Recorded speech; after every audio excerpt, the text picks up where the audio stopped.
So today we're taking Naturalis and we're throwing a bunch load of cars onto it. Because today we're building a parking lot, we're also building a bus station, but we add a nice little flower on top because we're also building a little flower garden. So shall we begin? Alright, starting off with the parking lot, and I'm just going to say it here, this is going to annoy some people, I know it, but building parking lots is surprisingly easy. And of course I have to add the caveat here, this is coming from a person who has quite a bit of knowledge or experience building in-plant zoo and plant coaster. So building it for me is pretty easy. And then also this is coming from a person who's studying urban design in college. Well, not really urban design, it's probably the term that's most familiar to your guys, so that's what I'm going to use, and it's kind of the direction that I'm going with what I'm studying. But if I directly translate what I'm studying into English, it would be spatial development.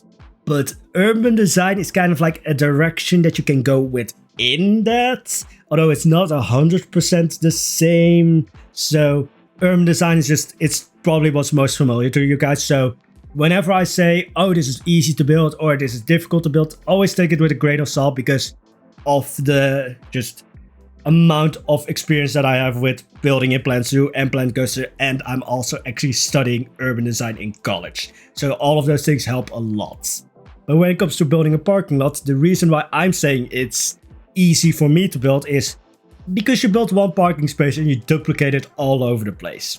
So when it came to Naturalis's parking lot, I actually didn't look at zoo parking lots. I actually looked more at theme park parking lots to just get a feel of how it would work, what layouts would kind of work and such.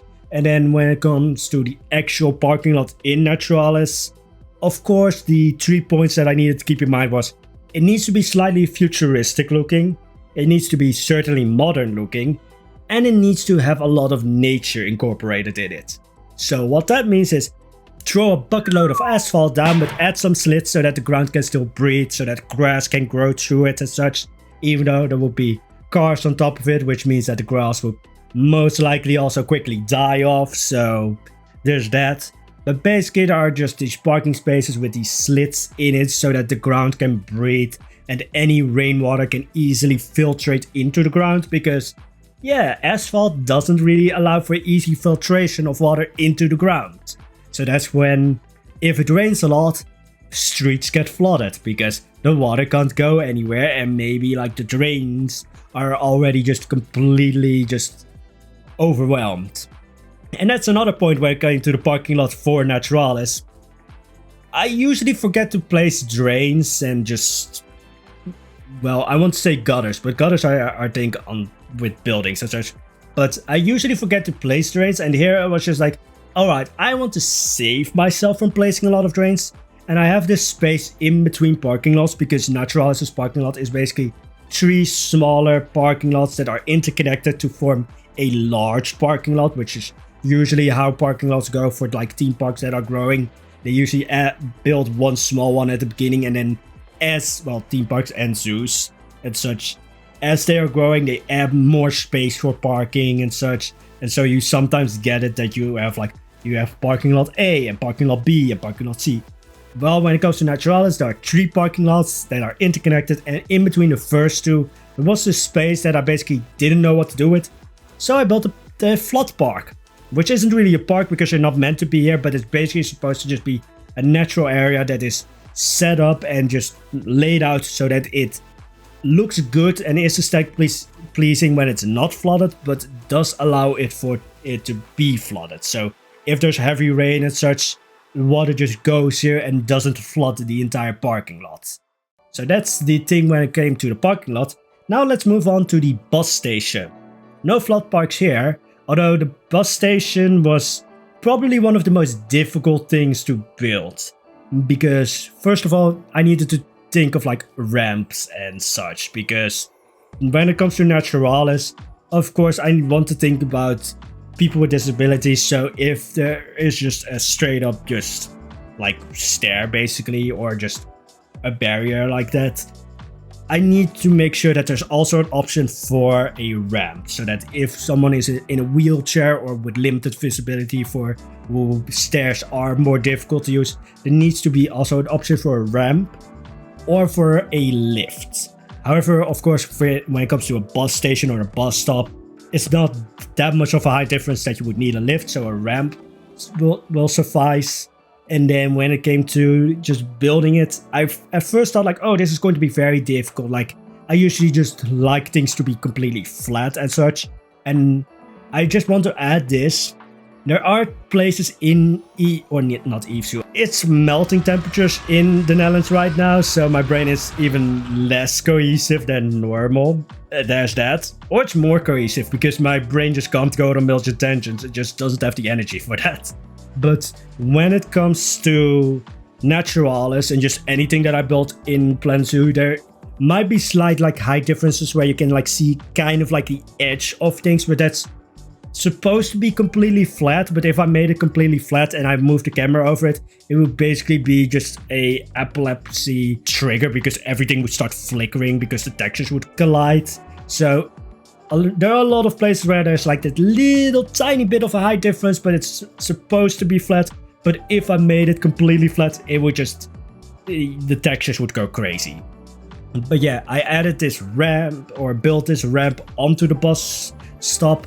But then there was also this ramp or just slight higher place where the bus actually stops so that it's easier to get into the bus. And then I actually also made it so that there's lines on the ground for people with limited visibility or people who are blind who are using those sticks, which isn't the correct term, but they can basically just use their sticks and follow the line, and there's actually a spot where the bus should stop. And then if you follow the lines, there is like a special just square where the doors would be. I would also think that there would be like speakers announcing like, oh, bus is coming in 5 minutes, 10 minutes, bus is arriving, bus is leaving, so that you aren't completely dependent on like the sign. Because of course people with limited visibility or people who are blind aren't going to be able to read the sign. And there could also be made a case for like Braille, but the same thing with the speaker. Although the speaker, I could place an actual speaker here at the bus stop, but the speakers that Planet Zoo offers are way too large for what I wanted. But I could also add Braille, but that would be so tiny that you can't really do that. Or at least it would be so large when it comes to like scaling and such.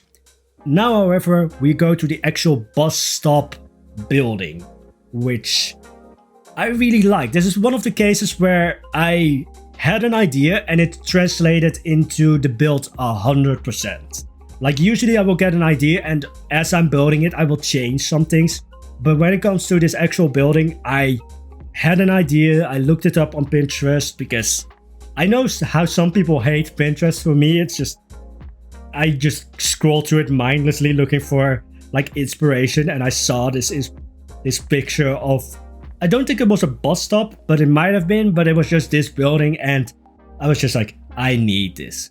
I changed a few bits because it wasn't like, it didn't have an interior space, but I wanted an interior space. So I changed that because people are going to be waiting here maybe at like 11 p.m. as the zoo closes.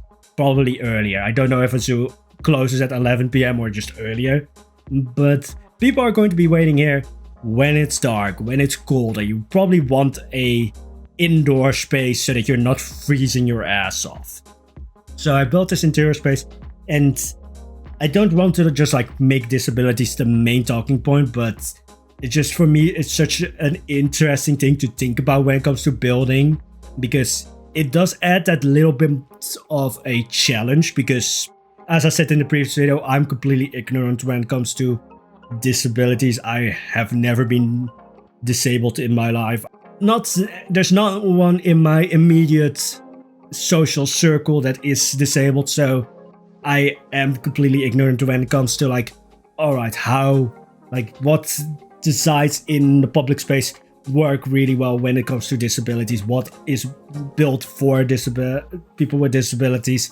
So I'm kind of just like discovering that and learning about it as I'm building. But the main thing when it came to the bus station was also like, I need so that everything is accessible to people in a wheelchair, that the doors are wide enough so that people in a wheelchair can actually get inside, so that they're not left outside. I want there to be space in between the benches so that you can sit next to people. I don't know if that's like a huge point for people in like a wheelchair, but I like it to just sit next to someone instead of sitting in front of them. So I wanted to also have some spaces so that you can just sit next to someone at the bus stop, not in the bus stop. But also in the bus stop because it has an interior. Yeah, I really just like how the bus stop ended up looking. It's specifically just because if you're looking from the parking lot, you actually don't really see the bus stop that much. Or at least it isn't like just this bomb building in your view. It's actually because it's angled. Again, angles make everything fancy. But because it's angled in such a way that it just sort of, it draws your view or draws your eye above it, you actually look more towards the entrance. And that's actually something that I built later on as well, which is basically an artificial dike or just an artificial hill that's supposed to just, first of all, keep you safe, or at least keep your children safe, because we all know how kids are when they go to a theme park or a zoo. They are insane, so when they get out of the car, they immediately, well, maybe that's just a nightmare or just like some kind of stereotype of me, but like when I think of like, oh, children at a theme park or a zoo and leaving like the parking lot, I just think of them running around like crazy. And so there's this hill that I will build later on that's kind of closes off the bus station so that you don't see the bus station from the parking lot. The thing that draws your eye from the parking lot is the entrance, which is how it's supposed to be. So yeah, I will build that later on, but when it comes to the bus station, just to get back onto it, it might not be accurate because yes, I'm studying urban design or spatial development, but urban design is again probably the more familiar term to you guys. But yes, I'm studying that, but that doesn't really touch on infrastructure all that much. So when it comes to the infrastructure for the bus station, might not be correct. I don't know if 10 meters like width of a road allows a bus to make basically a 110-20 degree turn. So the bus station might not be completely accurate, might not be completely doable when it comes to can the bus actually turn, but it looks pretty, and that's the main point of this bus station. And here is that artificial hill that I talked about, that basically is meant to kind of shield the bus station so that you're not looking at the bus station, you're drawn or your eye gets pushed up so that you're looking at the entrance. Because the parking lot is actually kind of a fair distance from the entrance. So you want to kind of keep that entrance in the field of view so that you know where you need to go. Also, just a side note before we get into the flower garden, for the bus station I use just Goron's buses because they look pretty just amazing. So I will link the Steam link for the buses down in the description. I will also link just Goron's YouTube channel in the description. I've recently saw his reptile house tour with Leaf, and I'm just like, why didn't we have this? Like, I'm just going to say it because this is how they live in my brain. It's Sign Boy and Flamingo Boy. Why didn't they ever collab before? Like, I love that. Also, just hearing that Leaf would not mind being eaten by a snake after he dies, which I'm not surprised by. But yeah, I will link just Goron's YouTube channel and the link to the buses or bus in the description. It's an amazing looking bus. It is themed, or it's supposed to be a bus from Brabant, which is like this one of the southernmost provinces in the Netherlands. Well, not the southernmost, Limburg and I think Zealand go further south, but it's one of the 3 southern provinces in the Netherlands. But Naturalis is not supposed to be in Brabant. And I know everyone who is in Dutch is just like, what the hell is he talking about? So I will move on to the flower garden right now, which again, it's supposed to be modern, futuristic, and very just heavy on nature. And of course circular, because I love building circles. So when it came to the flower garden or bee garden, because this would most likely be built for like insects and such, usually there's that like theme underlying when it comes to parks and such stuff, like, oh, this is built for like families, this is built for insects, this is built for nature and such. I think this flower garden is probably built for bees and insects and such. Just nature, just things. My brain just like completely shut down. Like I had a complete sentence in my head for like nature, and then it was just like, no poison, let's melt. But yeah, when it came to the flower garden, I struggled with this for a long time. I didn't know what to do. And I did initially think like, oh, let's leave it until the next episode. But then I got an idea and I just started building. And then I was just like, yeah, let's keep it for this episode. So this is the last thing that we will do for today. But I just wanted to have this flower garden that has a lot of structure to it, but is wild and chaotic enough that it fits in what I like. Because I usually don't really like the really overly structured gardens. But this one is just wild enough that it actually looks interesting to me, not just to build, but also just to walk around in. All of the like small pots and such. However, this is one of the places where it's probably, well, is it wheelchair accessible? It might be not. I don't know. I could go in and make it wheelchair accessible, but as of right now, it's probably not yet.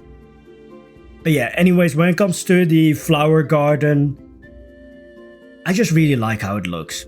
I'm probably going to go in and make it like wheelchair accessible. Right now, I didn't have enough time. Well, I could probably have enough time, but that would mean delaying the episode. But it would probably just be like some 2 ramps being added or 3 ramps so that you could, because all of the pots in the flower garden are smooth. It's just getting into the flower garden that I needed to kind of think of like, all right, how can I make this look good? Because yes, I could make it wheelchair accessible, but ruin the look of things.